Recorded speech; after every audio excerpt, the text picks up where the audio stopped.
It's refreshment time, folks. I have to return some videotapes. Are either one of these any good? I don't watch movies. Do you like scary movies, Sydney? You have a TV? No. I just like to read the TV guide. Read the TV guide. You don't need a TV. Books, records, films, these things matter. Call me shallow. It's the fucking truth. Over 1,600 titles, each for rent at just $2 the first night and only...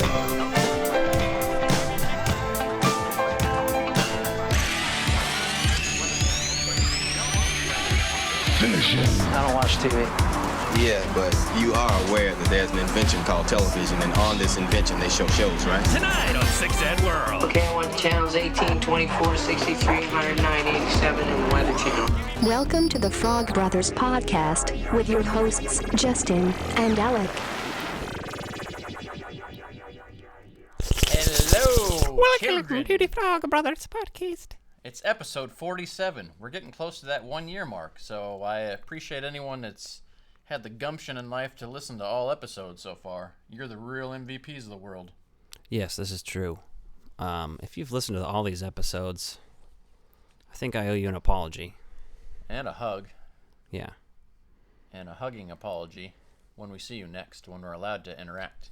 Yeah, that'd be good. I'm going to do some public appearances. We have loads of, I hate to be one of those guys who calls them fans, but hordes of people screaming and getting into violent acts just to get a glimpse of us. Make sure you take your vaccine so we can go out in public. True. And if you're an anti-vaxxer, do it. Just right? listen to the Emperor. Exactly. Feel the Emperor says to take your shots. I wouldn't trust the Emperor if he wants you to take a shot, though. Why? You could turn into Darth Vader. He saved that guy's life. Look how he turned out. Pretty fucking strong, if you ask me. Yeah. And he's missing half his body. He's doing just fine. So, interesting week here. I would like to just... I think you're a little low on the mic levels. Well, let me turn it up. Every now and then I feel a little bit closer. Turn his cans up. Turn around. Bright Turn my cans up. Yeah, turn them up. Hello. And I need you now tonight. Welcome to the And I sound need check. you more than ever. Exactly. So we have some interesting shit to talk about this week. Yes, but I would like you... We have a real serious thing just to mention real quick here because it was pretty traumatic, but Alec lost one of his dogs the other day due to a neighbor's dog, and I just want to say, sorry to hear that, and we'll be thinking about Ninja, so if you're an animal lover or you care about animals, you know how hard that is, so... This episode dedicated to Ninja. Yes, this whole entire season 1, dedicated to Ninja. A companion, a friend, and a guiding light for hope for the future. Yeah, it's pretty fucked up, but I still wanted to do this show just because we haven't missed an episode yet, and it's good to be social, good to try to have some laughs, because, man, I was fucking torn apart. Yep, so that was the rough news we got over the weekend, really going into yesterday morning, and yeah. So this week, we had a double dose of downer stuff. So one of the movies we're going to talk about this week is Ace Ventura. And we thought, hey, that's a movie we'll talk about. Alrighty then. Around the Super Bowl. And it just happened to be that the Chiefs went to the Super Bowl, and they underperformed. And so that was insult to injury. But, that's just sports, so you get over that shit pretty easy. But definitely want to get back to the happier note, so...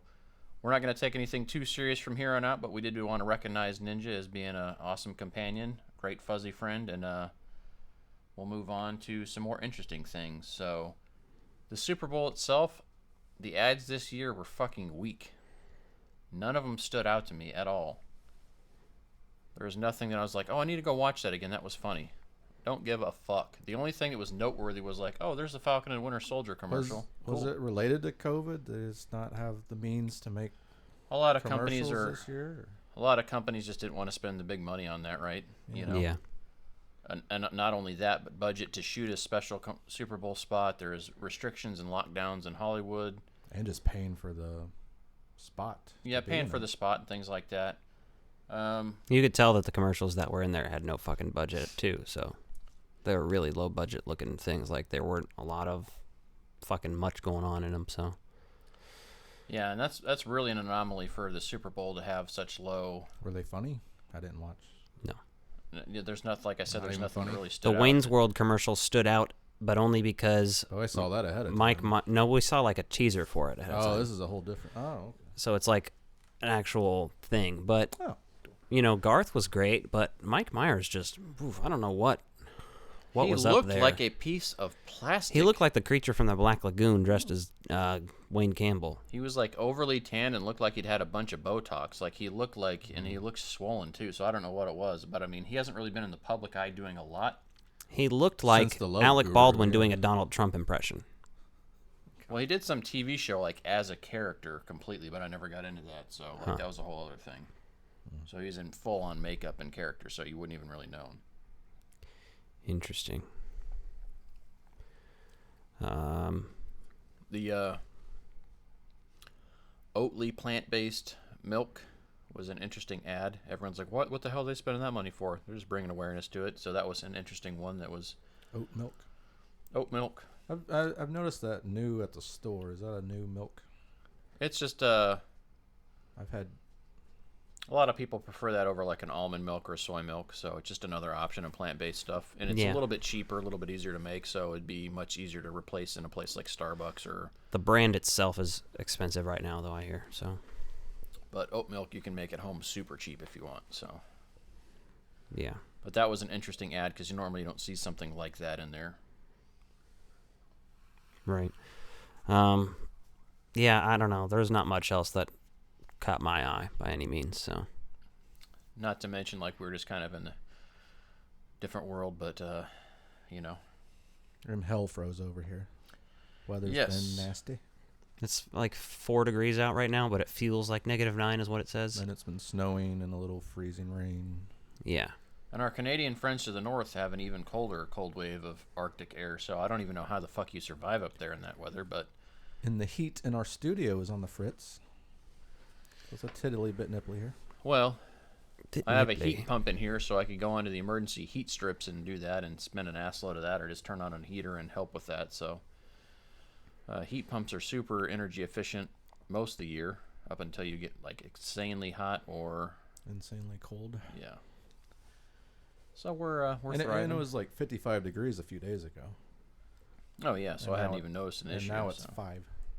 All right, everyone, chill. Basically. Pretty much. And Alec has some new soundboards. So. Yeah, I have some new sounds, as you may have noticed. I will be inserting as I feel. That's what she said. Insertion. Pretty much. Do it.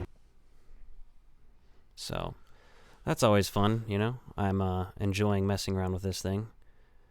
It's very fun. Right. So, what else we got to talk about? Very much enjoy. We want to move on to... Well, we got an action-packed episode, so not much else in news besides... talk about the trailer? I suppose we can talk about it briefly. There's not much new to talk about in it. They have...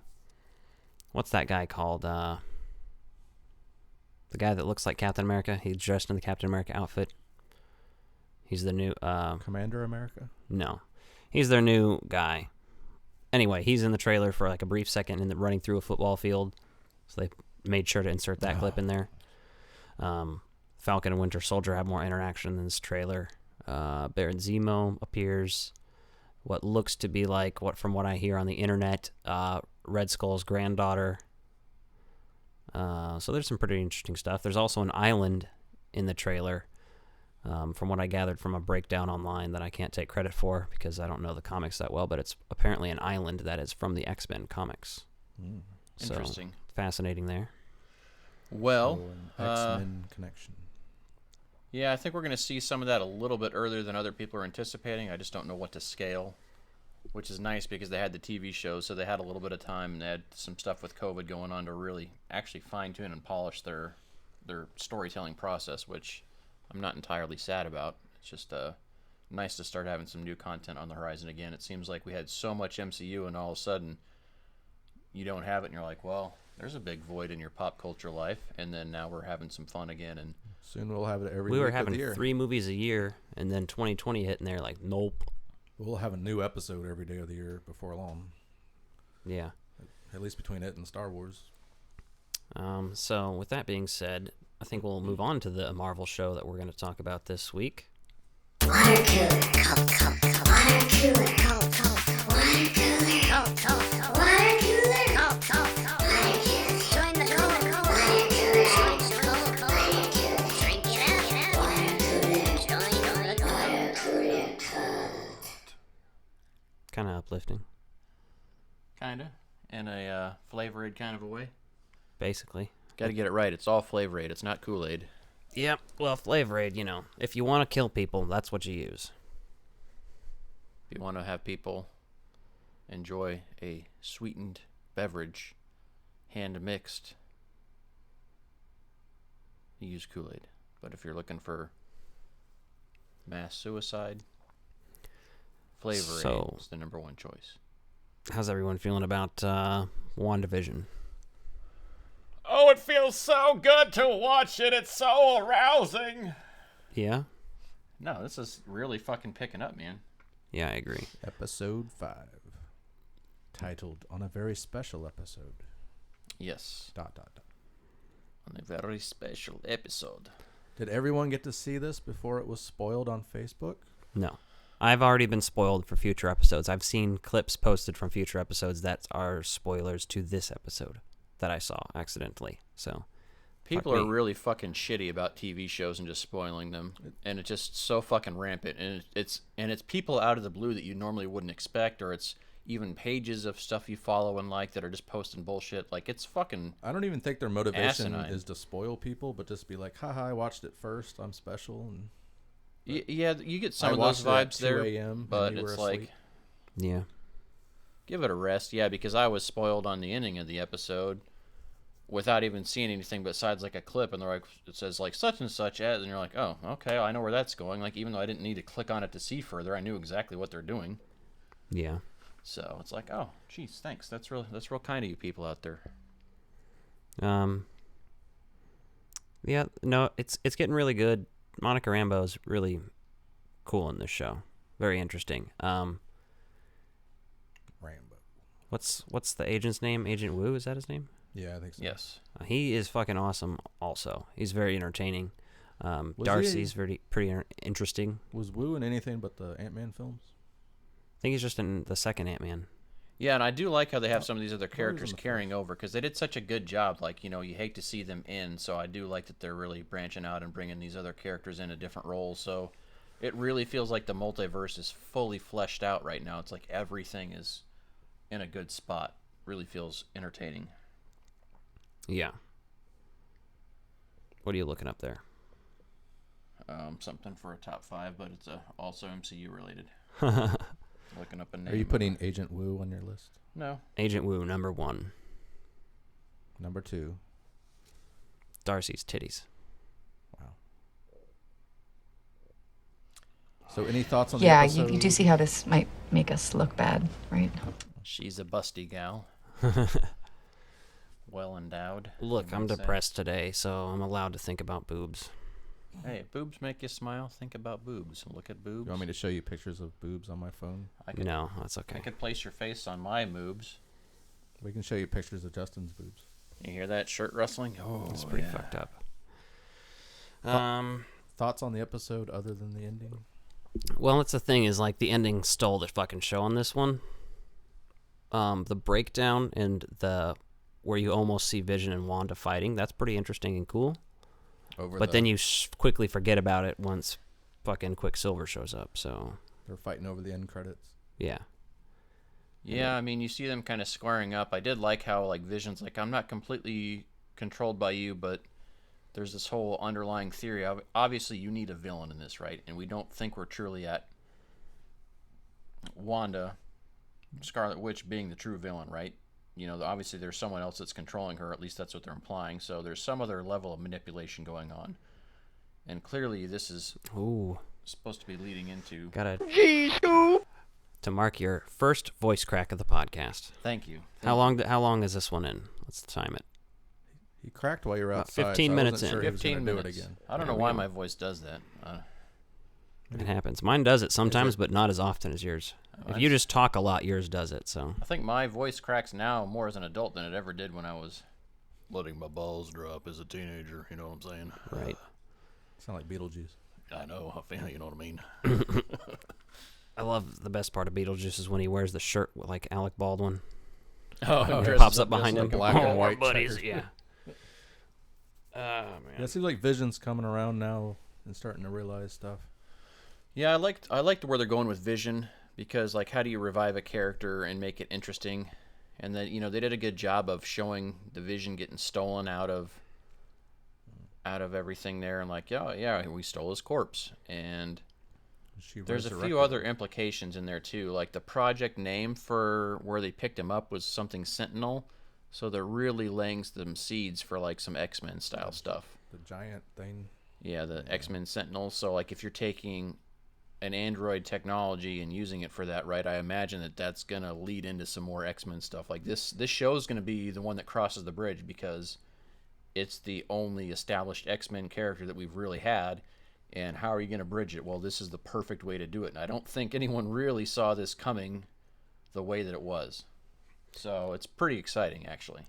Yeah, there's some interesting stuff with it. A lot of people on the internet are debating whether they think that actually is Quicksilver or not, or if it's just also something that's going to quickly disappear. But I don't know. What do you say to that? I don't know. I think it is real, so whatever. She's probably pulled him from that universe. Yeah. I mean, it's clearly, they said it's going to lead up to the, they're setting that all up. That shit, so it makes perfect sense to me. It had been a while since I'd watched those movies, so at first I was like, that guy looks familiar. And then it was, oh yeah, he was in the X-Men movies. And I was like, oh yeah, it's the same character technically. They just couldn't call him Quicksilver in the Disney movies until now. Yeah. So it actually took me a little bit, but I didn't get the immediate shock because I was like, I get that. But I really liked his character and his portrayal of Quicksilver in the other X-Men movies, so it's cool to see that he's he's like the first person to cross over, other than if you want to consider Jameson a crossover, but he's not exactly the same type of thing by any means, but it is a character. Casting crossover for sure. Well, yeah, it's a crossover to some degree, for no matter what, because they're clearly referencing the other one. It's not just like they happened to also cast him, I guess, second time, but... and even if not, even if this just turns out to be a teaser or a nice nod to the previous X-Men universe, I still think that's pretty cool that they're going to go that way and do that. But it makes you wonder, like, are they going to pick and choose X-Men characters to carry over or not? Well, it's like... And you may, because, I mean, if you look at what... The big thing is, okay, we already have a younger cast for everyone, so that's fine, but you can't do that to Wolverine. That's your problem here. Because you already have a young Magneto and a young Professor X. That's not a problem. But to do Wolverine, he's going to be old Wolverine, which isn't necessarily a bad thing. But is he going to come back? Is it going to be, you know what I mean? Like, there's logistics there that are different. You think they might bring back, or try to bring back, Hugh Jackman? Right? I don't know. I mean, Disney's got the pockets for it, but...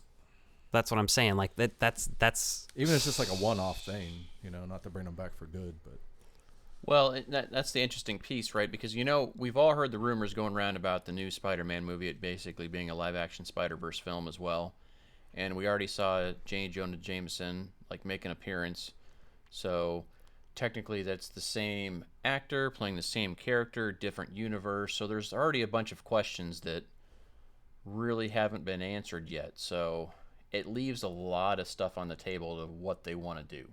So technically, they could use the same Quicksilver from the other universe and just fit him in because we know he's a good Quicksilver and completely ignore everything else we know, which is probably what would happen, I would imagine, right? So I don't know, but I like the possibilities there. I like how they're not afraid to do some stuff that's controversial or you know, be able to give some of these characters a rebound, because this Quicksilver was an amazing part of Days of Future Past and really worked so well. So to see him back, you're like, oh, okay. And I don't think anyone misses the MCU equivalent. Well, you just never had enough screen time to character develop, and I'm not saying that actor's bad. I mean, he was in the movie Kick-Ass and did a really good job with the dialogue in there, but, you know, him doing a fake foreign accent and things like that, you know, he just didn't have that. That's another thing. I mean, his character was fine, but I think it's their portrayal of him. Yeah. Because he wasn't allowed to be an X-Men, Yeah. and I want Quicksilver to be a fucking mutant. Yeah. And Scarlet Witch, they have done a little bit better of a job with, but at the same time, it's just because we've gotten her for much more films. If we'd gotten the other Quicksilver for this many movies too, and they developed him, I'd probably be like, I'd rather just have regular Quicksilver for this universe. But didn't her accent come back for a little bit? Yeah, in this when episode, she came out of the field. Lots of people have different theories about that, but I think it's just maybe when she's angry, she talks like that. You know, some doesn't have to be anything like in real special. life, like if you get angry, you start speaking in your original language. Right. Yeah. Yeah. Yeah, and that's what she did, right? She was very sitcom-y in the TV portion of the episode, and then, you know, let her accent come through. Yeah. Well, she came out, and the first thing she said was, "Losers always whine about their best," which is pretty fucking weird. But Yes, and it's funny what she followed it up with. which was, "Winners go home and fuck the prom queen." which is, I mean, you know, That's a strange thing. Yeah, I didn't for get a the Scottish accent. Why she did that? yeah. I mean, it She was definitely had an accent. It's an odd choice. for sure. Not as odd as a Russian submarine captain with a Scottish accent, though. Exactly. Hey, Hey, Alec Baldwin. Alec Balls. He was in that. Exactly. So I think that's that. Yeah. We're gonna move on. Yeah, let's move on. Moving right along. Moving along. From loose and fancy free. Getting there is half the fun. Come share it with me.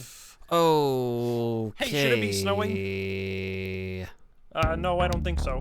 We now return to the real Ghostbusters. Diane, 11:30 a.m., February 24th. Entering the town of Twin Peaks.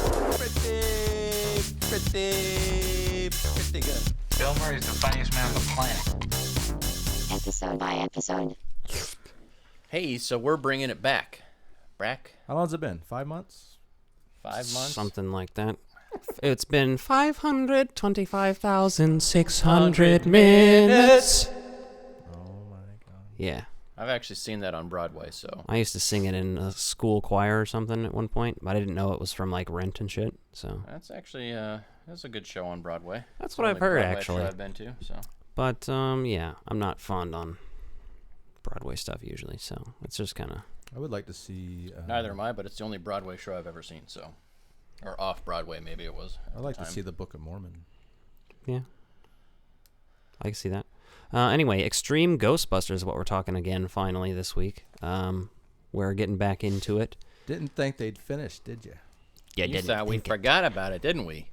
Well, with Afterlife being delayed a few times, we kind of originally intended to hopefully lead up and continue that going around that conversation just to keep some Ghostbusters talk going. But with the movie being delayed a couple times, it was like, all right, we'll take a break. Then we did some Halloween movies, holiday movies, and now we're 9 months away again. Shadows of the Empire. So we're going to continue on, and it's perfect because Sony, on their official Ghostbusters YouTube page, has actually started launching some real Ghostbusters episodes and Extreme Ghostbusters episodes. But we are watching on Hulu, so if you have Hulu, you can see all the Extreme Ghostbusters episodes currently. You won't have to wait a year for them all to be released.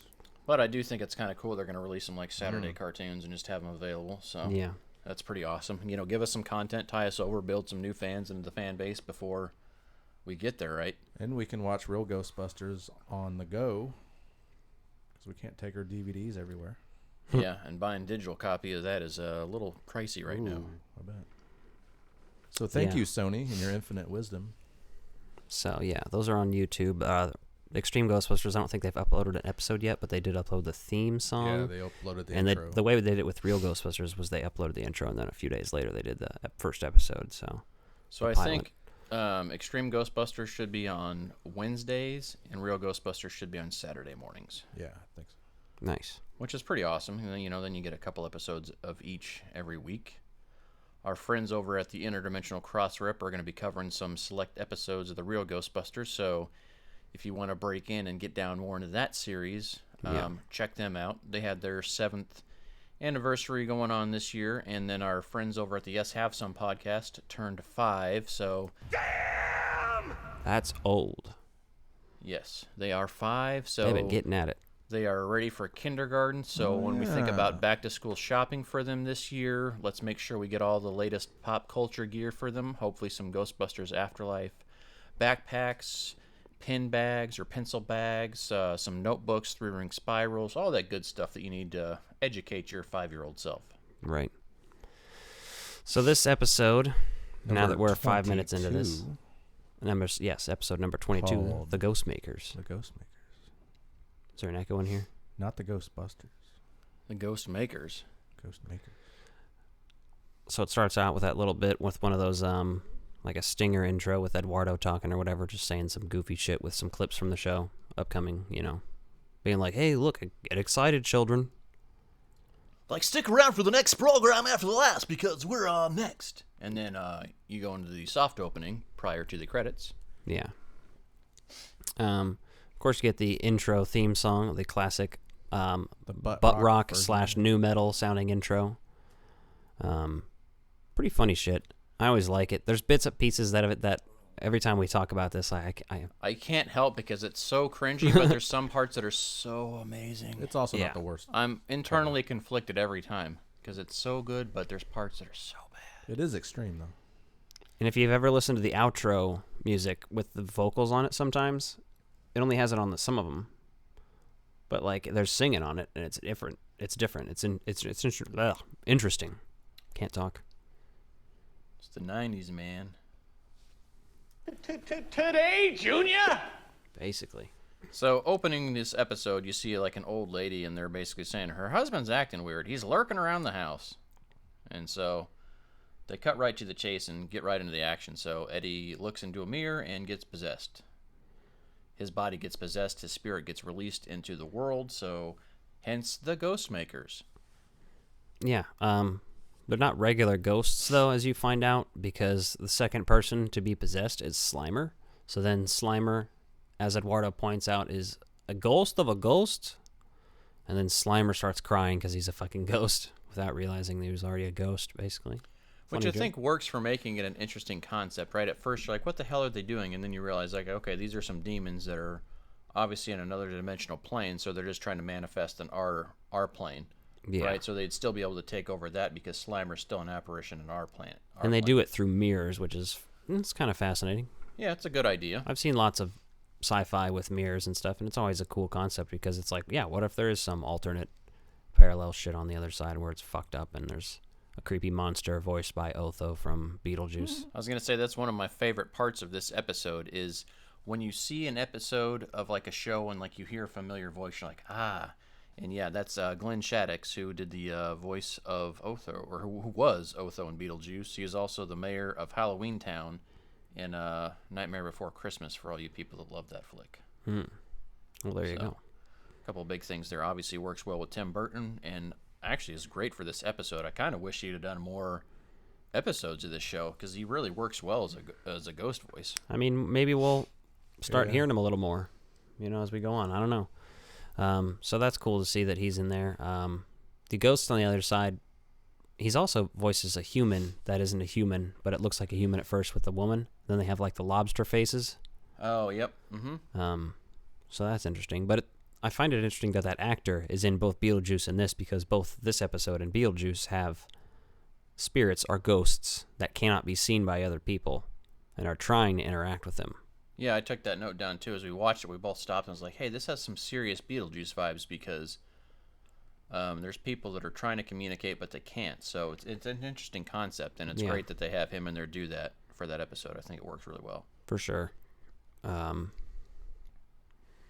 What else do I have written down here?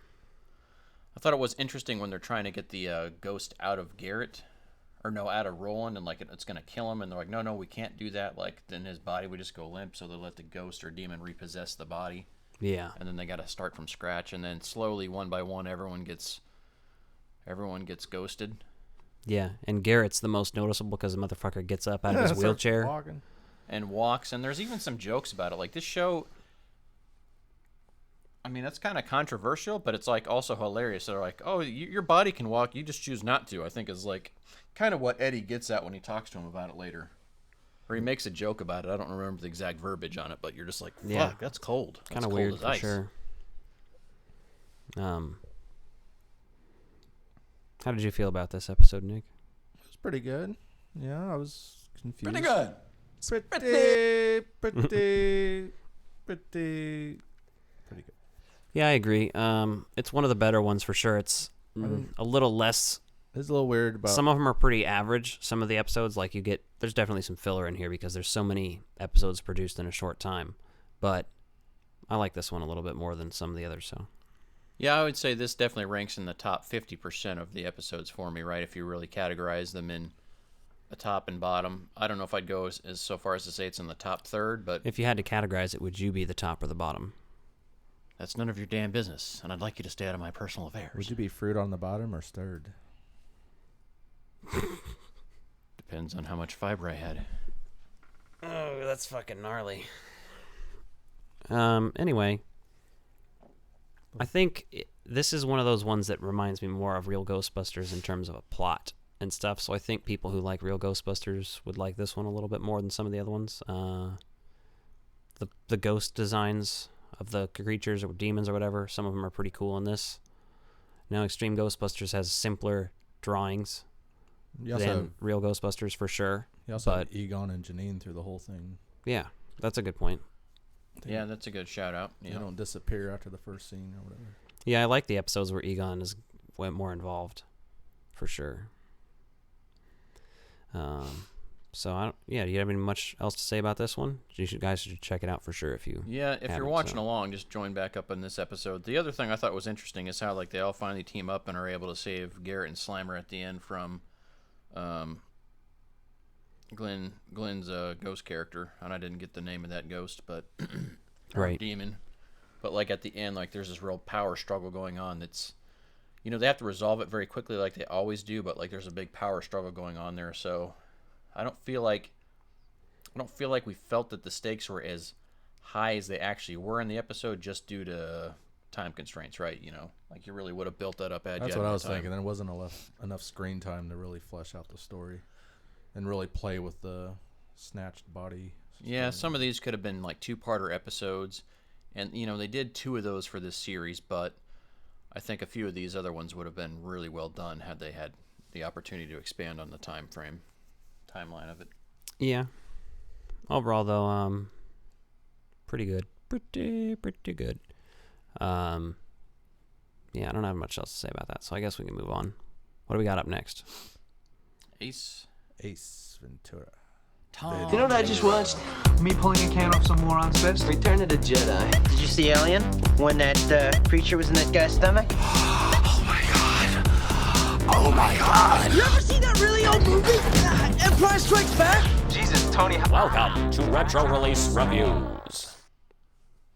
Welcome to Retro Release Reviews. Ventura. So, Fire Marshal Bill would like to tell you about the TV show movie that we watched today. Exactly. That was a terrible impersonation. I see you judging me over there, Nick. I didn't say it was good. I just started talking like an asshole. That's what we do around here. Anytime Nick does that sound, he's trolling. What? No. Nick is... he said that. No. Nick loves to troll, and that's fine. We accept that about you. We troll people, too. People are annoying on social media. You gotta troll them. They really troll me first, right? By With posting ignorance? the nonsense that makes me want to troll them. I guess that's You want to hurt me? Go right ahead if it makes you feel any better. I like me. My wife likes me. So I haven't watched this in a couple of years, unlike you guys, but I've definitely seen it a million times. So I haven't watched this in a while. I can follow along. I watched this movie so many times in my childhood, and it's basically verbatim. It's ingrained in my head. This is one of those ones that I don't remember watching ever for the first time. It's always been to me. It always will be. Excuse me while I get my notes open. Yeah. HDS coming through. Yeah. Assholes are closer than they appear. We're just going to quote the movie the whole time. Yes, we should. basically. That's all that's going to happen. Alrighty then. So there's some funny things going on even before we get into this movie. It's as Chiefs fans, right? Andy Reid's kind of a heavy set fella, likes to wear those Tommy Bahama shirts, and I would like to see Andy Reid be Ace Ventura for Halloween of 2021. It would make my day. What's the name of the guy who was the what is that guy's name? He's the quarterback of the other team. Tom Brady? Oh yeah, the bitch. Had to set you up there. Good. Yeah, we don't like Tom Brady over here. Fuck that guy. He kisses his son on the mouth. Yeah, like, I'm not saying he's not a good football player, right? I get that. But that weird Arkansas fucking backwoods mouth-kissing stuff is just fucking creepy. Like, you don't kiss your kids on the mouth. Like, open mouth is the issue. Well, it's like also when they're really young, like toddler age, but these are like 9-year-old kids he's open mouth kissing. Yeah, and how do we know it wasn't just in the other room with his wife doing adult things and then go How do you know his son wasn't in the room with his wife? Have you been eating tuna, Daddy? Jesus. But I think the biggest thing, though, here about Tom Brady that we should discuss real quick, and like I said, we're not trying to talk too much shit, but Giselle still makes more money than he does, and so I think his desperation to play football as long as he can is just because he feels emasculated by his woman not needing him at all for his money, because she's doing just fine on herself. Right. What are we talking about? Ace Ventura. That's right. Well, we had to talk a little shit. But anyway, like I said, Ace Ventura wears those Tommy Bahama-style funny prints that Andy Reid likes. So we got that going, which is pretty nice. Yeah, I really actually think I should do an Ace Ventura costume sometime. The pants, the fucking hair. My hair is about the perfect length to do it right now. Yeah, but you got to do Ace Ventura, the first one. None of that fucking When Nature Calls shit. You know what? I could have put on my fucking other shirt and done my hair up like him tonight. I should have done that, but oh well. Hindsight's 20/20. You're gonna shave? No, it'd be Ace Ventura with a mustache for sure. French tickler. So we're obviously huge into Ghostbusters here. So really? Yeah, we really like Ghostbusters around here. I mean, your whole fucking car looks like a Ghostbusters car, Nick. I don't know if you're aware of this or not. Pop that up on the screen. Well, I can't right now. We've got a video going. Is that in post? No. We'll insert it in post. No, we won't. Only because it's too hard to go back and edit this for me right now. But in the future, that is a thing that is possible. To do things like show images and images of me in underwear, modeling, stuff like that. Not Nick's car. Who wants to see that? Well, you could model your underwear in his car. Yeah, you want to see my sweatpants meat. That's what you want to see. I know it. It's okay. I'm not talking to you. I'm talking to the audience. Oh, okay. I was going to say, I really don't need to see that. I'd prefer to keep my vision, and I don't want to stab my eyes out, so let's not do that. Would you like for me to take your pants off instead? Alrighty then. Gee, let me think. Sure. So let's talk to Ghostbusters connection. There's a dual Ghostbusters connection in this movie. Really? Mm-hmm. Mrs. Finkel plays Alice Drummond. Tom Brady should die of gonorrhea in Rotten Hill.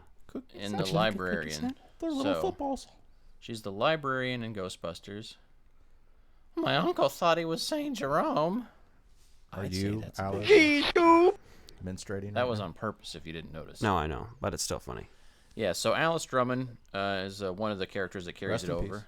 Yeah, exactly. But she was great in Ace Ventura when she's like, they're little footballs. Laces out. So, like, she carries that whole, like, that story for it. And so it really just makes it more believable that Ray Finkel's a fucking What a nut sports nut, huh? That's my favorite.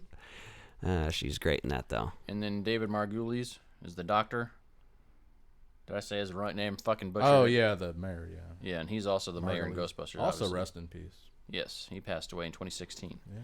But he plays the doctor at the facility Shady Acres, I believe is what it's called.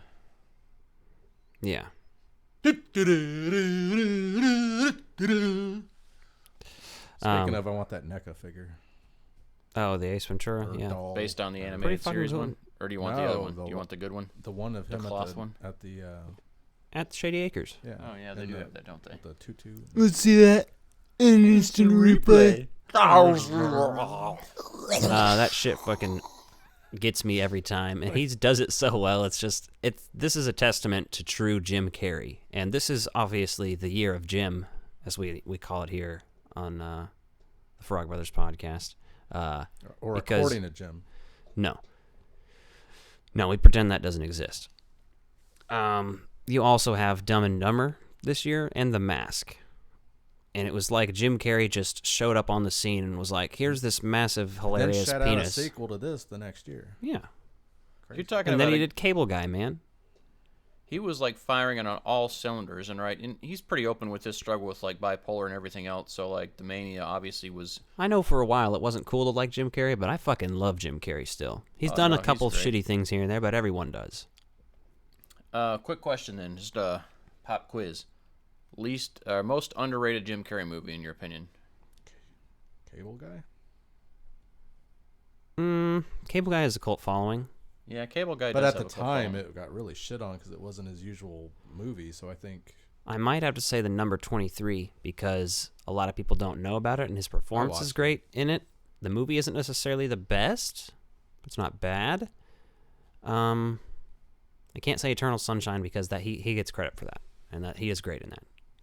I think it had its following at the time, too. Yeah. You don't hear anyone talk about that one anymore, though. Like, there's some Jim Carrey stuff. Like, I was going to say Eternal Sunshine just because that felt like really cultish at the time, but I don't hear people talk about it anymore. But that was the one that really showed you that he actually has some acting chops, too, outside of just being, over the top. And I fucking cry when I watch that movie, so I don't watch it very often. Did you guys like Truman Show? I fucking love Truman Show. Yeah, Truman Show was definitely a foreshadowing of like what we're looking at and living in, and to some degree in the modern world. So it's actually probably worth a rewatch just due to that fact. I watch that movie all the goddamn time, to be honest. So I've seen it a lot. One of the girls, the woman he's married to in that is in the MCU now. She's in Wandavision. Agnes. Oh, okay. Yeah, that's Jim Carrey's wife in The Truman Show. Nice. She's in Step Brothers. She's in some fun stuff. She's hilarious and awesome. So there's that. What else we got from Ace Ventura here? Rick Moranis was offered the role of Ace Ventura. That's pretty fascinating, huh? Wow, that would have been completely different. That'd have been fucking weird as shit. In an alternate reality somewhere, someone saw that movie and it was probably good, but in a completely different way. Dude, that's the number one reason to invent technology to visit parallel universes. To see there's alternate versions of movies. When he's at the dinner party and he walks by the cellist and he fucking just like yanks the cellist's arm and it makes him fuck up. That was apparently improv by Jim Carrey. That's amazing. It's fucking great. I always laugh at the small shit like that because he is over the top and excellent in this. And it's a dumb fucking movie, but it's also great. So, and there's the whole certain thing in this movie I would like to say. It's like you feel like they wouldn't make this movie now because it's really insensitive to transgender people in general. But at the same time, like maybe you could because. Yeah, here's the thing. We're going to talk about this debate recently because this has been brought to the internet's attention, just like Silence of the Lambs. Both of these people are not actually trans people. They are people who are fucked in the head beyond belief, and specifically Ray Finkel is doing it just to get his fucking revenge. He has no, at least, what's his face? Buffalo Bill is sexually confused as well, and there is some sort of element of that. And by definition, he's a cross-dresser, not necessarily trans. Yeah. Thinks he's trans, as Hannibal Lecter points out, and is correct about. Well, are people mad about the depiction of the trans person, or are they mad about like how Ace Ventura reacts to discovering he kissed a man? Yes, well, that as well. We were going to talk about that as well. Because that's just natural homophobia. But even Jim Carrey has talked about how when he did that, they did it on purpose to be over the top and ridiculous about it. But you can laugh at the fact that he's an idiot about it. He doesn't have to be a perfect person. He's a character. No, and I think that's just the thing. I think the point is you wouldn't necessarily do that the same way now because like everyone on the police force basically implying that she's kissed every single one of them, right? They all turn their head and spit. But also making a trans person a villain doesn't. Well, it's not a trans person. But I'm saying if it was. Well, I guess I don't know. By definition, it might be. Making a trans person a villain, but they're not. Isn't talking. Yeah, no. They're not doing it because they have.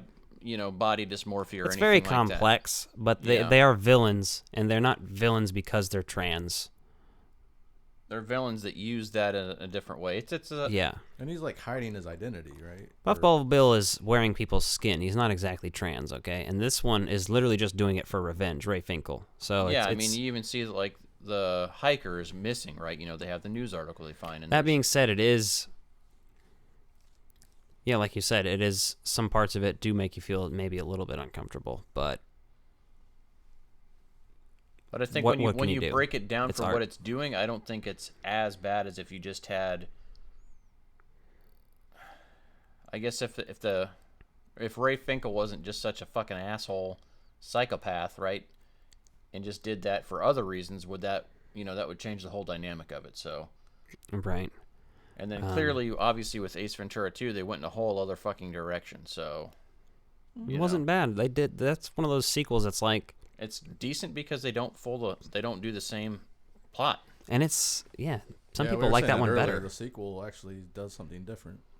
Yeah, and that's very rare. But yeah, we watched that just for the Super Bowl-ness of it, right? You have Dan Marino in there, who actually, he does a pretty good role as acting in that film, right? Sometimes you'd be like, oh, sports, how are you going to do with that? And I think it works out pretty well. We should give a shout out to Tone Loc as well. Well, fuck yeah. Why wouldn't you? Tone Loc. Hey. Don't try to impersonate him, you son of a bitch. Hey, Ace. Yeah, I just know. Can't do it. Yeah. He's a distinguished. Excuse me. I'd like to ask you a few questions. That's like the Thomas. That's as close as we're going to get. And it's not going to get any better than that without just watching the real thing yourself.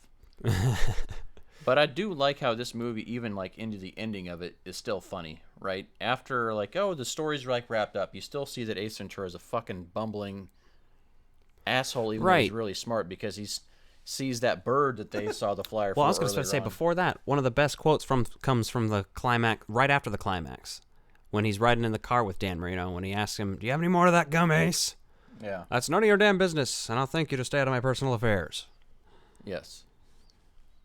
I use that all the fucking time on people, and they don't know what it is. So yeah, they don't know that line, but it's fucking perfect because people are like, oh. Do people ask you for gum a lot? Did I ask you a sensitive No, question? I mean I just say that in response to anything, because obviously it's an overproportionate response to, do you have any gum? Well, it's because of why he chewed all his gum. Yes, we know. We get it. We get it, Nick. So it's proportional.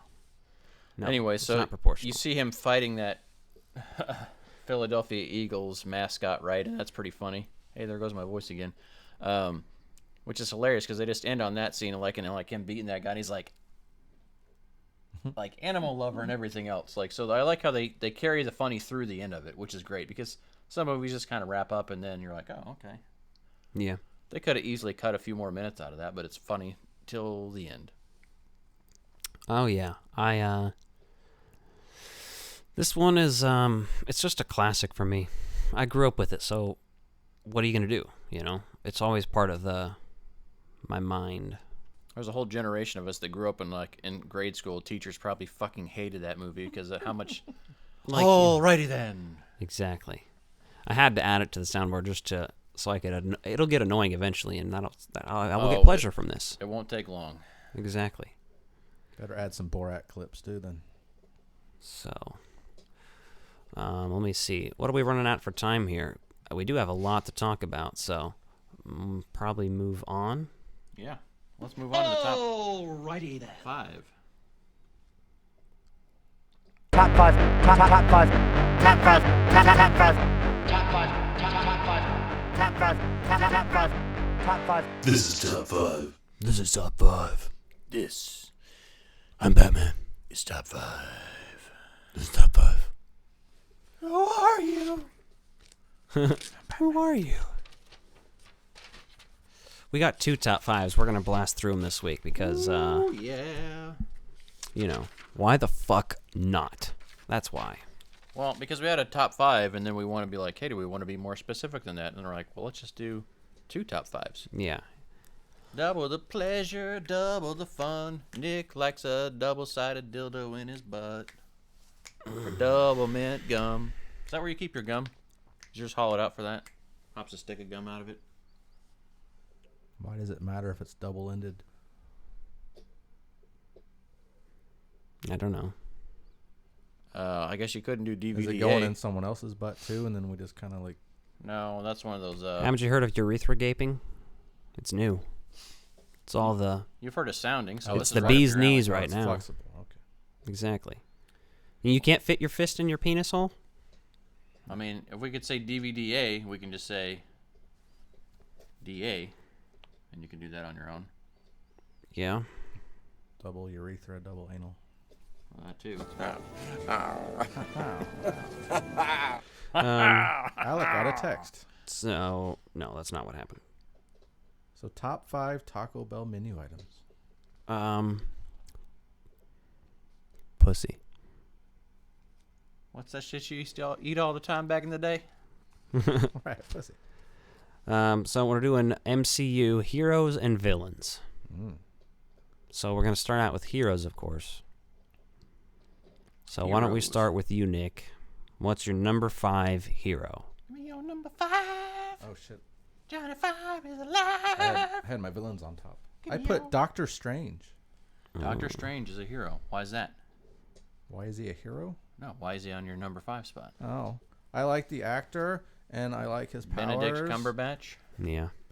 Benedictory Cumbersnatch. You sucked that guy's dick? That's interesting. Wow. That's a real proud of you for opening up like that to us. And I'm sure I'll like him even more with his new movie with the multiverse. Yeah, I think I'm a he's pretty multiverse good. Fan.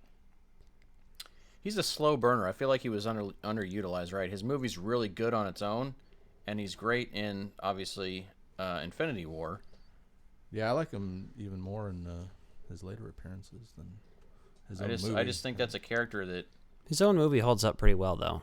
It does, yeah. It's just that I'm not crazy about Doctor Strange. I think I do prefer him when he's with a larger ensemble cast. Yeah, I think that's just because I think he brings other stuff to it, and on his own, I'm just not as familiar with books or the literature, so I'm not as like, oh, there's Doctor Strange, I'm so happy. Yeah, I may not even have known Doctor Strange existed before the movie was announced. What's your number 5? Haters gonna hate, lovers wanna love. I don't even want none of the above. It's Captain Marvel. Oh my goodness. Brie Larson, Captain Marvel. Mm-hmm. Carol Danvers. Schwanzy. She's fun because she's like a later addition to the MCU, and like when I look at my list, I'm like, ugh, people are gonna hate me because I don't have any of the. Well, I can't tell you that right now. But I thought she did a great job. Everyone's all hyped up about the controversy that she's difficult to work with on set and yada yada yada, and you're just a lot of actors are though. Yeah, well, that's why they fucking get paid that. Like, have you heard of Tom Cruise? Yeah. So. Edward Norton? Yes. Christian Bale? That's a bad example because he didn't come back for MCU movies. When was that? Why was that again? Did they not want to, or did he walk away? I don't fucking know. I don't even know the whole story of that one, honestly. It is what it is. But it's still considered MCU, but yeah, with It's a recast. Happens. Yep. So my number 5 is Rocket Raccoon, played by Bradley Cooper. Yes. He's appeared in 4 films so far, and is pretty fucking excellent. Always has great comic relief. But you know what? That first Guardians movie also shows you some real fucking heart behind this character. And since I saw that, it's always at a place in my heart for this guy. So. Well, I feel that, right? He almost sounds like your dog if your dog could talk to you, right? He's like, I didn't ask to be made. And you're like, fuck, man. Like, I really feel that. And you're like, exactly. I didn't ask to exist. Reminds me of the story of that Indian man that sued his parents for giving birth to him and, like, bring him into a world of, like, poverty. He's like, I didn't ask to exist. Like, you can't force people. And you're like, whoa, it's fucking wild shit right there. It makes you really think about your whole existence. Poor parents? Right. Yeah, it's a real thing. Look it up if you haven't heard about it. That's all I'll say about that. That's all I've got. That's fucking crazy. Oh, sake and sake, oh, bat. Tell me, you didn't pay money for this. What's your number 4, Nick? Nick Fury. You could have just said Fury because I just said your name, and then you fucked that up. But there might be a Marvel character named Fury. Swing and a miss. They call him Fury sometimes. Oh, okay. There you go. I mean, Captain Marvel calls him Fury. Everyone calls him Fury, and that's how he knows that the Skrull have invaded, because they call him Nicholas. And my list is a lot to do Nicholas. with who's playing the character versus the character itself. So. Well, that's quite all right, Doctor. Yeah. And he's been in how many movies? Who? Did you do his movie count for MCU, Nick No. Fury? Okay. He's not on my list. Nick Fury is in most of them, I think, to some extent. damn near all of them, at least. He's got his cameos, own yeah. TV show, limited TV He's show. probably in half of them. Yes, there's a few. He's not where in. He's uncredited in at least one, I think. I don't think he's in Thor 2 or 3. No, he's not in the first Captain America till the end. I guess he might have a cameo. I think actually, maybe. But I don't know. Either way, I'm not going to count it up right now. We got lots of shit on this list to talk about. What's your number 4? Number 4, Black Panther, Chadwick Boseman, rest in peace. Wakanda forever. Yeah, it was hard not to put him on my list, but he would have been my number 6. He's my number 5, man. Like, he really fucking brought that role to life and really made me fall in love with the character that I wasn't super familiar with before the movie came out. Okay, you don't have to use your squeaky voice. But I have to use my squeakers. I don't know how else to talk. My number 4 is Carol Danvers, Captain Marvel. Fuck yeah. Captain Marvel is underrated as fuck, both in character, appearances, and the movie itself. So that's all I'll say about that. I've only seen the movie once at the theater, but I remember liking it. I think I've seen it 4 times now. I have to watch it again before tonight. 5 times. But yeah, I think I'm at least 4. I definitely don't hate her. Yeah. Big fan here. I've been a big fan of just that actress since Scott Pilgrim, so. And let's take a quick second just to acknowledge the fucking de-aging process they used in that, because holy fuck. On her? No. On Sam motherfucking Jackson. Yeah, that looked pretty and good. Coulson. Yeah. And Coulson, yeah. That's like, another fucking amazing. Well, look how well those are done. That's another reason I really like Captain Marvel movie, because he's in it pretty much the whole thing. Yeah. Mm-hmm. And he's the new guy there, too.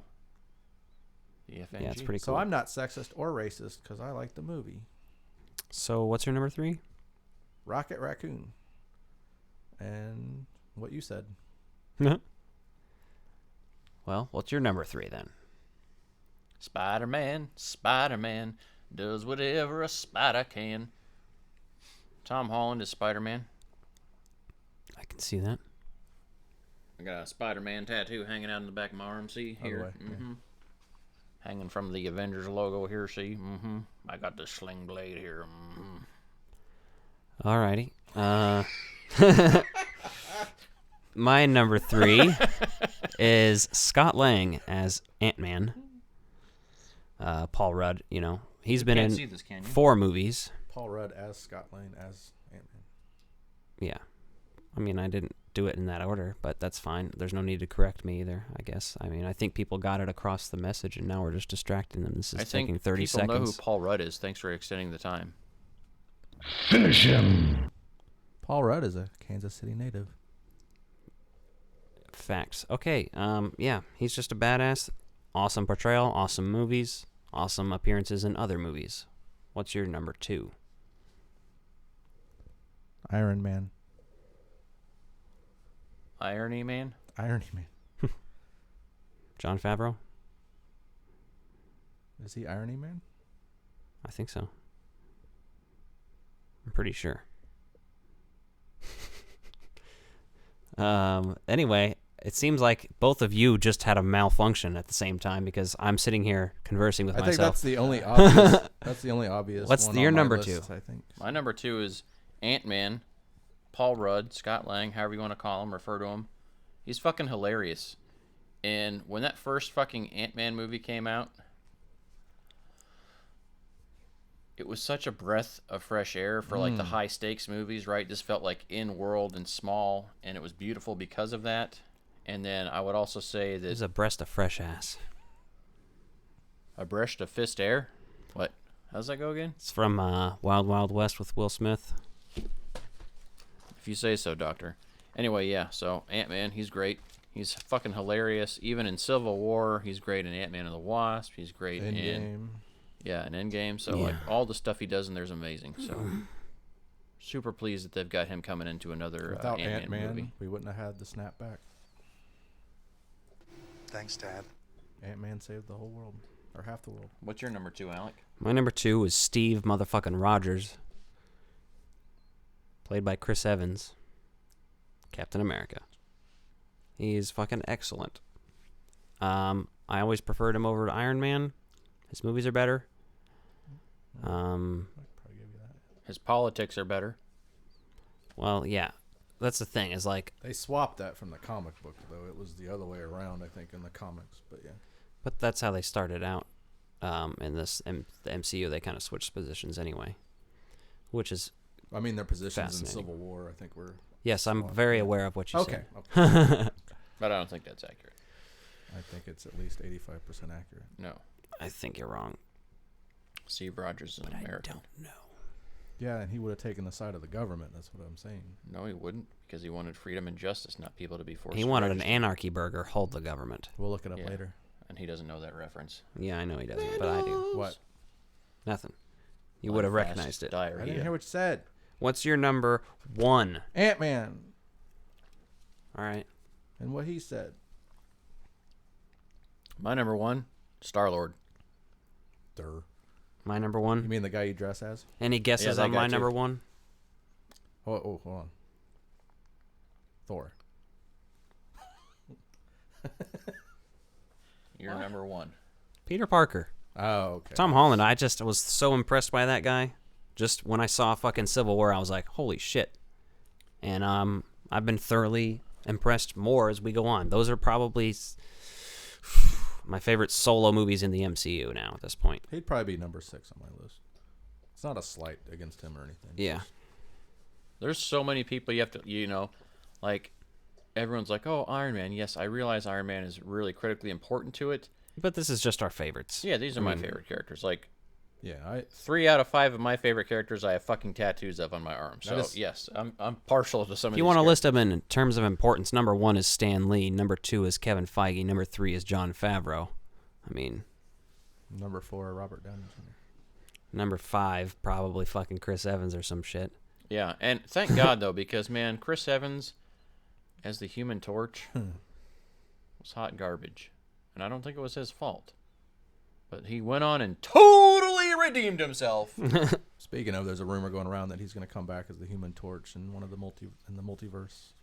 Dear God. Well, there's probably a not. rumor of anything being possible. Michael B. Jordan could come back too, as the Human Torch in the multiverse, and then become Black Panther with torch powers. Oh yeah. I'd watch it. Anyway, we're gonna do top 5 villains now for you. Top 5 villains. So top 5 villains. I'll do number 5. I'm starting at number 5. Number 5 is Thanos. Thanos, played by Josh Brolin. Thank you very much. You can't see these, can you? My number 5 is also Thanos. He's a good villain. I like the way his story's brought up. He's a slow burn, right? So you kind of see him build up. But there's other villains that I feel like are much more enjoyable for me. Yeah, for me, they're more enjoyable for sure. This is one of the best portrayals of a villain, though, and he's that's not a mustache inarguable. twirling villain who's just evil for no reason. He thinks he's doing the right thing. And that's the thing that makes him. That's what makes all these characters great on my list. That's what. When you look at my, exactly but I didn't expect this character because I figured he was just going to be plain evil. Before. Well, that's the thing about the MCU. They really make some of these villains very relatable in certain aspects, so you're conflicted about when you want to see the heroes defeat them. Because, yes, they're doing things bad, and that's really the only reason you're stopping them. But you're not stopping them because their points or their viewpoints are wrong or incorrect. It's just the way they're trying to remedy those is poor. Yeah, they gave them some depth. So. What's your 5? Mysterio. I like the illusions and you really like Donnie Darko? The Gyllenhaals. You like the Donnie Darko? That's true, yes. I also enjoy the Donnie Darko. And I believe he was the bottom in Brokeback Mountain. I think he's the bottom. Was he? Yeah, I'm pretty sure he's the bottom in that situation. Except with his wife. I don't know. All I know is I saw Heath Ledger lick his hand and stick it down there while Jake Gyllenhaal's on all fours, so it's kind of hot. You know what I mean? You're kind of sitting there and you're like, ooh, it's getting warm in here. Anybody got a cowboy hat? We should put that on the TV while we record to warm up. Well, then I'd end up beating off while we're watching. Oh. That's weird. My number 4, thanks for asking, by the way, is Nebula, played by Karen Gillan. Oh, okay. She's great because she's one of those that kind of goes back and forth as being a good guy, bad guy, and I love. She was the bad guy. Now she's a good guy. I love how. Yeah. I love how she still has conflict going on. But she was also like programmed, right? In Guardians of the Galaxy 2, but I love that she's still playing dual roles as herself in Endgame, where she's like a fucking piece of shit, but also like very heartfelt. So to me, she's a great villain. The closest other villain to her in the MCU, I would say, would be like Loki, just because they have this ability to kind of ride on that line of like the selfishness of evil and just. Will I commit mass genocide or bake you a pie? Exactly, and like then that commitment to family. Ooh, so pie, it's interesting Mm-hmm. there. So cream pie, cake or death. My number 4 is Baron Zemo. Who's that? The villain from Captain America: Civil War, who manipulates Iron Man and Captain America into fighting over Winter Soldier after he frames Winter Soldier for assassinating more than one person, but mainly the King of Wakanda at the time. Yes. That movie just in general is one of my favorites because it introduces so many different things. Black Panther, Spider-Man, you have fucking Giant Man in there. Dude, that was Ant-Man. a whole Avengers movie. Basically. Yeah, it's basically for the price of not Avengers 2.5, right? And I think it really works. I mean, you have some of the story focused on that, which it has. What these movies do, they manage to get a little bit of character development in it for everyone, even if it's just the tiniest little bit, and that works really well. So that's my number 4. He's also going to be in the Falcon and Winter Soldier show, so I'm actually pretty stoked for that. Okay. What's your? I put Kingpin from the Daredevil TV show. That counts, right? I mean, I wouldn't have put it on my list because I don't consider it, but sure. Yeah, I don't. I mean, it's whatever. I think it's less considered now than when it was on the air. It's a tricky thing. I don't even think Kevin Feige knows if it's really canon or not. You know what I mean? Because they are supposedly bringing that Daredevil into the universe, but they don't want to bring the rest of that stuff from it necessarily. I don't know. Yeah, that's kind of one of those that's up in the air because technically that was co-partnered with Netflix, so it's not necessarily canon because they never directly reference or involve other characters. It's like very like vague stuff in the background. It's like news articles. It's very limited things talking about what actually is going on in the greater MCU. Now, like Agents of S.H.I.E.L.D. and Agent Carter, like some of those shows you would say could be more considered. But that had people from the movies. So. Yes, they had more crossover, but that was also ABC all the way, so that was all in-house the whole time.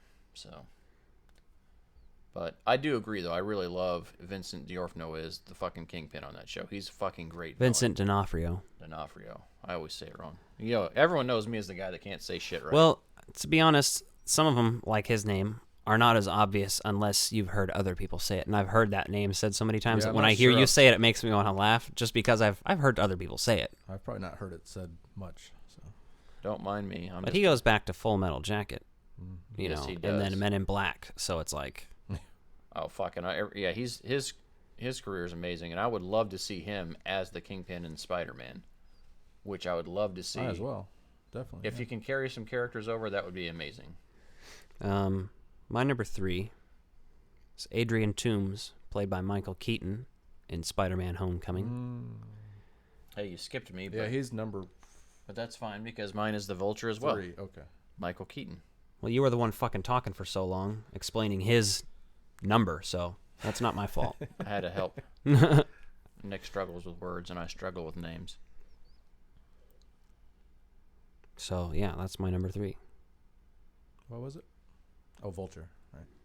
He does such a fucking good job in that, coming in as this character, like, and he has legit fucking reasons, like, right? He's a contractor, he invests that, tries to bankrupt his family, and he's like, okay, I got to do something about this. Plus, one of the best scenes ever is when Vulture and Spider-Man realize who each other are when they're in the fucking car together. It's fucking awesome. And then the fucking end credit scene, he's like, if I knew who Spider-Man was, he'd be dead, when he says that to the Scorpion in jail.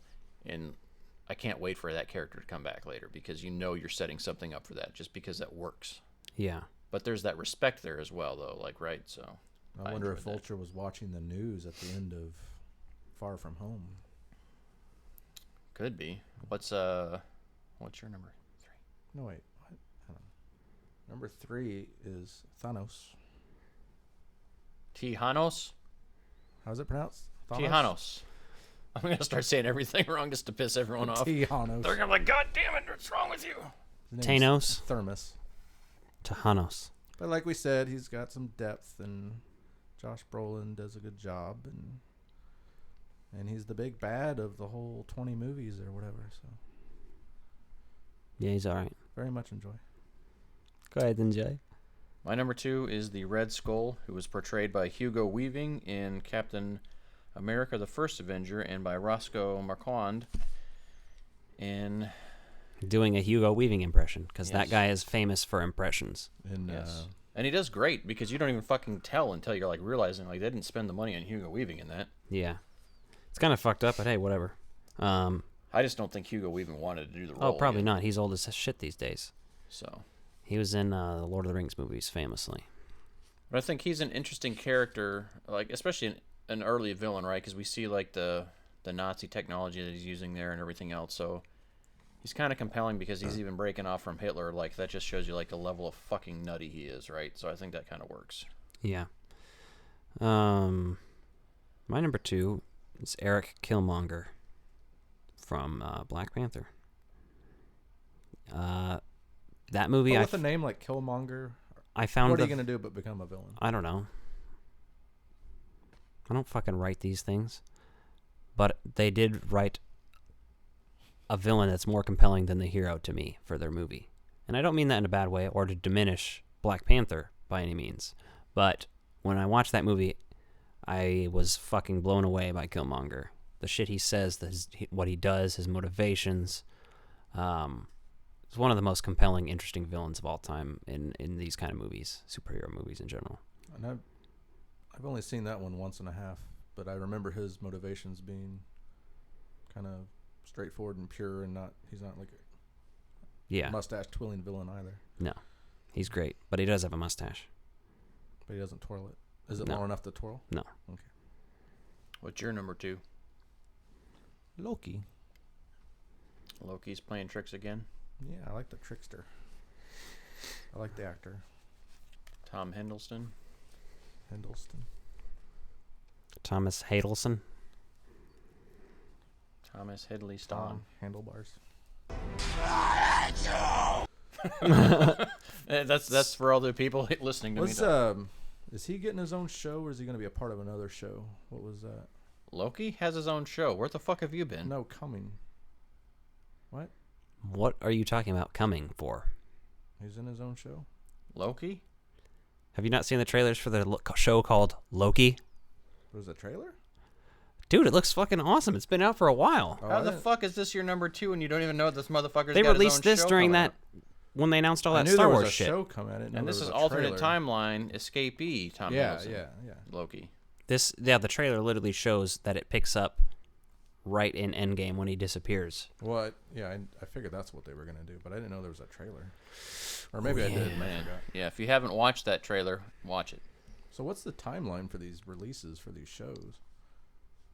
There's quite a bit coming. That this one's year. coming this summer. Is Falcon and Winter Soldier's first? Loki's the one after that. Okay. Like immediately? I'm not sure. I think it might be a month or so. I don't know. Interesting. What's your number? My number 1 is Eric Killmonger, portrayed by Michael B. Jordan.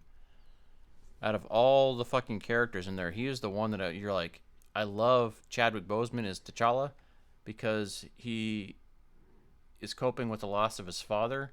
But to your point, they do such a good job of showing like some of that happening in Civil War that you don't even need that in Black Panther. So that really allows Killmonger to become like this character that is so fucking well written, so well developed that you're cheering for him like damn near the whole fucking movie. Even at the end, you're like, oh, you wish he wouldn't have died. And I don't know if they'll go that route or not, right? There's lots of options, obviously, with the multiverse, so we'll see. Do you think that should have been in Civil War, or should they put that in the actual Black Panther movie, his dad dying and all that setup? No, I think that works. I'm happy with the way it worked. It's perfect because you set up the villain in Civil War so well with that, and you see the Black Panther being like kind and compassionate even in that moment, then he realizes what's going on, and so he chooses to have mercy, and like so you see what kind of character he is, even for just having like a bit of a smaller role there. But Eric Killmonger is hands down my favorite villain in the MCU so far, just because the way he talks about everything, the way he talks about his people being taken from Africa, going through his whole life in America, and then coming back, and then taking over the throne. Like, there's just so many things. And then Michael B. Jordan, like, you just fucking believe every line he delivers, and like the way he acts in that, like, it's fucking top notch. He's a good actor. Yeah, he's great. So, yeah, I mean, he was number one, so. My number one is, Ultron. Oh, cool. No. Although, it would be funny, just because James Spader's pretty badass. We gotta guess. I know what yours is. No, you don't. Oh, yeah, I do. Well, probably because you were standing behind me when I was holding it. Well, no, just because I know what's not on, what you haven't said yet, and I know what has to be included on it too. So, but my number one is Loki, because much like Killmonger, you can very much like this character. He is very fucking likable.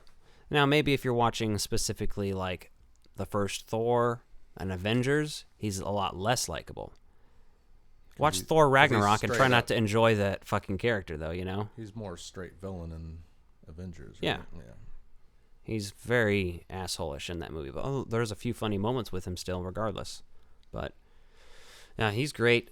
His Ragnarok shit is fucking what really gets me. He's hilarious in that movie, so that's my number one. What's my number one? Michael Keaton. No. Come on. Vulture. Yes. So Michael Keaton as the Vulture. Yes. Michael Keaton as the Vulture. Yes. I agree. I mean, that's valid. He was my like third. My number one? Yes. Because he's my number 3. So it's like, you know, I'm okay with that. He surprised me with his ability to play a villain, though. So I don't think you see that very much with Michael Keaton. I mean, look at Beetlejuice, though. Not that he's a... I wouldn't call him a villain necessarily, but you can see how he can play a weird, dark fucking character in that. And even Batman's kind of a darker version of a hero. He's kind of... At least when he's in the bat suit. Other than that, he just looks like Michael Keaton with his curly hair. When he turns around in the car talking to Peter, he's like... You're actually like, oh shit. Yeah. And you know he's Spider-Man, but you're still kind of worried for him. Like, Michael Keaton's it's like normally my favorite moments in movies, especially superhero movies, are not the moments where they're out of costume. But that one is like, holy shit. That's amazing. And I would just say that another layer on his character that makes it so great is you see him be a rich billionaire as Batman, right? And so you get this persona that, yeah, he can play that kind of a role. His Bruce Wayne's a little weak, right? Just because you don't get a lot of screen time and character development with that. He's just kind of very dry, which is intentional. So it's not a bad thing. But this, like, you see him being like a caring father and parent, a business owner, and so he's going up against Tony Stark, who is also rich. So you see him like playing the opposite of that, someone that's trying to live beyond their means by doing this other shit after he got fucked over by the government. So it's very compelling, like, that you totally understand why his character is doing what he's doing. And it was a great way to reinvent the Vulture, especially and bring it to the MCU and like make it be one of those most believable real life kind of characters that you could see, oh yeah, you know, even the other villains they had in there, like the Scorpion and Shocker. Yeah. You know, they didn't fetishize them like in spandex and stuff like that. So some of these villains have been really well done and true to the comic book form, but like they really revamped it, and you're like, holy fuck. Like, all right, let's do this. Yeah. And you're not even mad at him at the end. And then he still has the integrity at the end because he was never doing this because he's a piece of shit. He was doing this to take care of his family. And he knows that his daughter cares about Spider-Man, so he still cares about Spider-Man. So even at the end, like, he still has integrity that is there, which is fucking crazy because you're like, oh yeah, you're rooting for him to some degree. Yeah. He's one of the most respectable. That's why he's my number 3. Like, it was hard for him not to be higher on the list because he's fucking impressive and awesome. So So that was our top 5 this week. Our 2 top 5s. Basically. Our top 5s. Our top 10 split in 2. So, you know what? We also have one more movie to go. You know what I just watched? Me pulling a can off some moron's vest? Return of the Jedi. Did you see Alien? When that creature was in that guy's stomach? Oh my god. You ever seen that really old movie? Empire Strikes Back? Jesus, Tony. Welcome to Retro Release Reviews. Like that? We got some MCU quotes in there. Hells yeah. What are we talking today? We're talking Innerspace. Innerspace. The 1987 classic. Dennis Quaid. Meg Ryan. Meg Ryan's Bush. No, just kidding. That's not in this. Oh, that's a different one, isn't it? Yeah. No, it's a famous, one of those famous quotes from Knocked Up when he's talking about Meg Ryan's Bush and shit. I'll show it to you. I'll show you Meg Ryan's Bush. yeah, they're talking about the whole movie scene there. Yeah. So, Innerspace. This is, I think anybody who was around in the 80s definitely fucking saw this. Anybody born in the mid-90s, you might have still seen this. But, like, people born in the last 20 years, I don't think they have any clue this fucking exists. This is a great movie that you don't hear about. Yeah. It's underrated for sure. I think it's become more of a cult film, but it seemed pretty mainstream in the 90s, you know? That's the way it felt to me anyway. Yeah, it was widely accessible. It was easy to see and watch. I watched it in school. You know, like in a science class. Really? Yeah. Interesting. But I think it was one of those things like where the teachers didn't want to do some shit. Yeah, it was you know, our hangover day. Yeah, and they probably had like the TV edit version, so it wasn't violent and shit. Not that there's a crazy amount of violence in this. Well, it was but PG, so. Oh, it was even with the. I'm pretty sure it was the mall killings. Had PG-13 not kicked in yet, or? It would have by that time. That's what I thought. But I don't think it was rated that still. So this movie came out in 1987, like Alex said, and it won several Peabodys, an Oscar for the visual effects, which are very great in this movie. There's some really awesome stuff in here, especially for the time. Yeah, if you didn't know, this movie is a quick little summary is that Dennis Quaid spends the portion of this movie inside Martin Short's body, inside a little space capsule, basically, like a little spaceship that's meant to go inside of organisms and shit that's been shrunk down. So that's like the basic he went premise. on a fantastic voyage. Yeah. Yes, which it's based off of the 1966 film. But more importantly, so this movie, watching it tonight, really gave me some vibes that I wanted to talk about. Because if you've seen Terminator 2, you've seen a significant portion of this movie. But which came first? What do you mean, Justin? The chicken or the Terminator 2? This movie came before Terminator 2. It's not true. It is true, though. It is true. That's the thing. Yeah. No, that's crazy. You pointed that to me, and then I couldn't stop noticing that, because even the guy that's chasing them around has, like, sunglasses on. He's wearing leather gloves through the mall. He's got robot hands. Which brought up the point that... How do you know that this guy's the villain? Yes, Alec brought up a great fucking point. So watch any 80s movie, right? And Alec has this amazing point he's going to tell you right now. Gloves. They're wearing gloves in public, especially if it's fucking California. Inside the mall. In the mall. Gloves. Yes, so that's the thing. Like a glove. I was thinking more Reggie in the Full Effect. But I know you were, but what am I? Do you want to elaborate more Ace on Ventura the Terminator 2 comparison? So, our lead scientist is basically running from this robotic machine, hops a fence, and it goes basically down into the, I don't know what you call those in LA. This guy is a professional cyclist too, apparently. Yeah, but you know the drain areas where the motorcycle chase happens in. Yeah. What do they call that? Well, the race happens in Greece there famously. That's one of the most famous ones. The motorcycle in Terminator 2. The motorcycle in truck chase. I don't know if it's just a overflow ditch for like rainwater or whatever, because they're usually dry, or you see a little bit of water in these. They're like water channels. It's in lots of shit. Yeah, and it's in lots of large cities have something similar as well. So it's not just this, but you have this vibe scene where you see this guy being chased into there, and it's very short in this movie, but you can see the inspiration, or you can kind of see like that would work really well in like a higher stakes thing. And then you get to the mall where this Terminator-looking guy, right, because he's got this heavy caked-on makeup, has this, like, dyed jet black hair, the sunglasses, the gloves, everything on there is, like, very screaming like the Terminator, right? And they may have even been influenced by the original Terminator when they did this character design. So it could have been a case of pop culture influences this movie, which this movie influenced pop culture for the next movie. I don't know. Yeah. And fun fact, the gentleman, and I don't have his name in front of me, so I apologize, gentlemen. He was also in a movie with Arnold Schwarzenegger. I believe it was Commando. They said that he starred in with him. So might have to check that one out sometime. I have not seen it. Yeah, I'll have to You haven't seen Commando? investigate that later. But yeah, there's this whole mall sequence that goes on in there, right? When this guy's running from him in the mall and he's trying to hide, and there's some high-stakes stuff going on in there. And it's not nearly as violent or over the top, but it's still just immediately put me in Terminator 2 when I was watching this now. Yeah. No, I agree. It's a fun sequence. And then all the car stunts look insanely good in this movie, too. Like, they're not super serious. They're supposed to be a goof and a gag and a laugh and a gaff, but they are... Martin Short getting into that fucking convertible that Meg Ryan is driving from the back of that box truck is fucking insane. It looks so good. I'm literally wondering how the fuck they shot it, because, I mean, some of it you can tell is a stunt actor. But then there's a couple parts where it's like Martin Short is standing on the fucking thing of this car while it's barreling down this road, and you're like, what the fuck? How do they shoot this shit?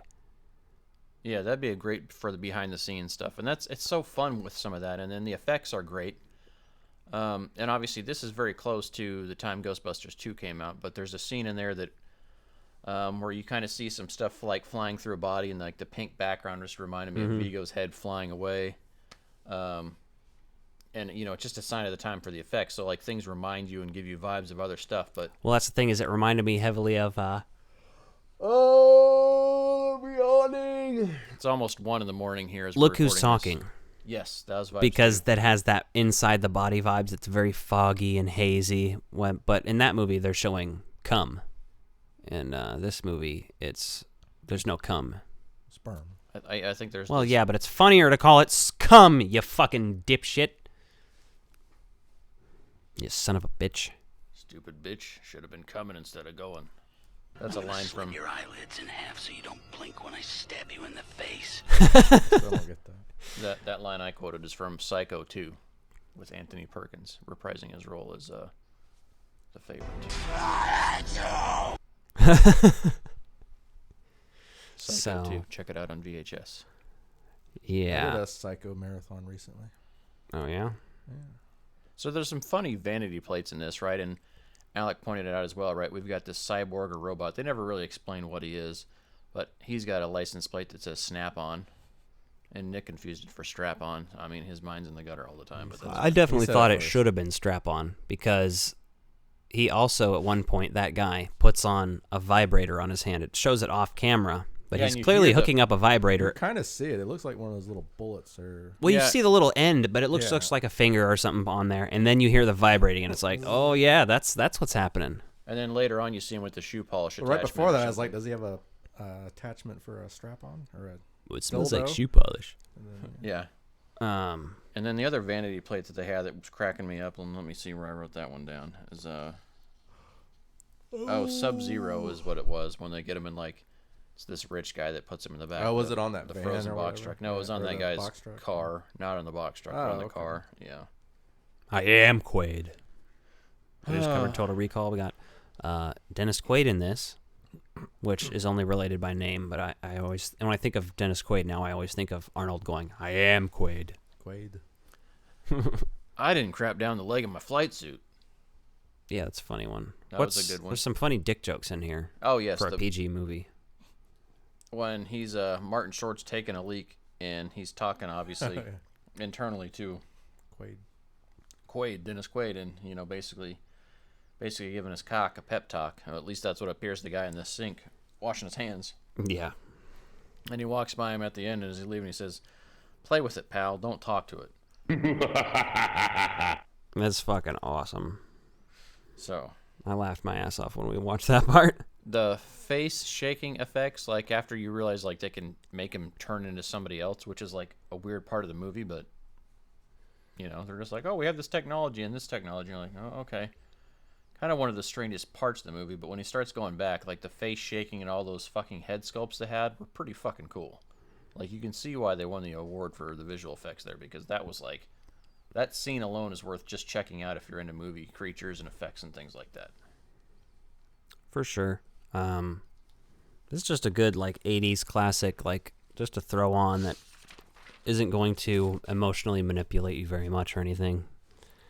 Which, no, even the part where you think they're going to emotionally manipulate you, when you see that Meg Ryan's character is pregnant, when Dennis Quaid gets spit swapped into her body for a couple minutes in this movie. Yeah. Like you realize he knocked her up, and then later at the end of the movie, you know, they got to get married because, you know. That's the Christian thing that it is. I think off screen he might have aborted it. You know what I mean? I think they just didn't show that part. I think he was like, we got to fucking axe this. I'm not sure or not, but all I know is that he unloaded the clip. That's true.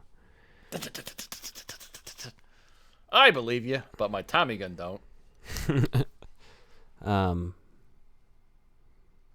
Yeah, so. And then when they have the other two villains be like kind of small, like that's such a weird part of the movie because like the hand effects are part of the worst part of that, but everything else looks pretty good. Yeah, like, you were talking about Ant-Man vibes earlier because of the ship and how it goes microscopic or whatever and shit like that, and like then this came and it was like, oh god. Yeah, and it's like when Ant-Man's like in that suit that's not functioning right, so he's like toddler size basically at the school. So like that's what they looked like there. You know, a lot of that was the forced perspective shots, but like where the forced perspective wouldn't work, they had like these little plastic hands or whatever looking there, and those just looks terrible. But the rest of it looked actually surprisingly good, and the forced perspective worked pretty well for those shots. Yeah. Besides the hands. No, that makes sense. I like I said, I was reminded of Ant-Man 2, and I just started laughing because then the doll hands reminded me of like Child's Play movies specifically. I think it's either 2, 3. I can't remember which kill this movie's in, but Chucky. Well, I think he kills people in cars all the time, actually, but specifically the driver of a car while he's not driving. Like, the car's driving and moving, and fucking Chucky kills him from behind. It's fucking hilarious, but these doll hands reminded me of that. I think it is. I think it was Bride. I mean, Bride of Chucky has a lot of car kills, but I don't think it's that one necessarily. Yeah. But I don't fucking remember. I need to watch those movies again. Yeah, I bought the Blu-ray set, so I need to watch those. Mm-hmm. Interesting. Has all of them. Yeah. So, yeah, that's Innerspace. You should definitely check it out if you have not. Yeah, it's really a low-stakes, fun, silly 80s movie. It's on HBO Max, right? Yep, HBO Max. So if you have HBO on demand, you should be good. But if you... where can they watch Ace Ventura? Ace Ventura? Where do we I don't know. I don't remember. We just streamed it on Google it. Yeah. I'm not doing all the fucking work for these you, people. I'm telling these people to Google I don't work for those motherfuckers. I told them to Google it. Yeah. I could. Anything else to talk about, gentlemen? I don't think we necessarily have anything else to talk about. So now we'll circle back next week and try to chat a little bit about Jurassic World Camp Cretaceous again. But we're still just doing that kind of one episode at a time. But Wandavision's a little bit more high stakes right now with the grand picture here. So for sure. Not that we don't like that. Yeah. So as a reminder, if you're listening to this audio podcast on our audio feeds, we are now doing video podcasts on our YouTube if you would like to see us while you hear us. Because, why wouldn't you want to see these glorious fucking faces while you hear us talk shit on movies and other shit and talk about penises and vaginas and buttholes? So. These are my dinner guests. Yeah, so if you want to see us on here, maybe sometime we'll show off some more toys once you start getting those. But yeah, we're going to have a good old time. Subscribe us on social medias if you like. We're on the YouTubes, we're on the Instagrams, we're on the Books of Faces, we're on the Twitters. MySpace. We're on the Twatters. We're on the Little Beavers. Alrighty, guys. Have a good one. We'll see you next week. These are my dinner guests. Now. Bye-bye then. Frog Brothers. Frog Brothers. Frog Brothers. These are my dinner guests. Frog Brothers. Frog Brothers. Frog Brothers. Shut this off. Shut these all off.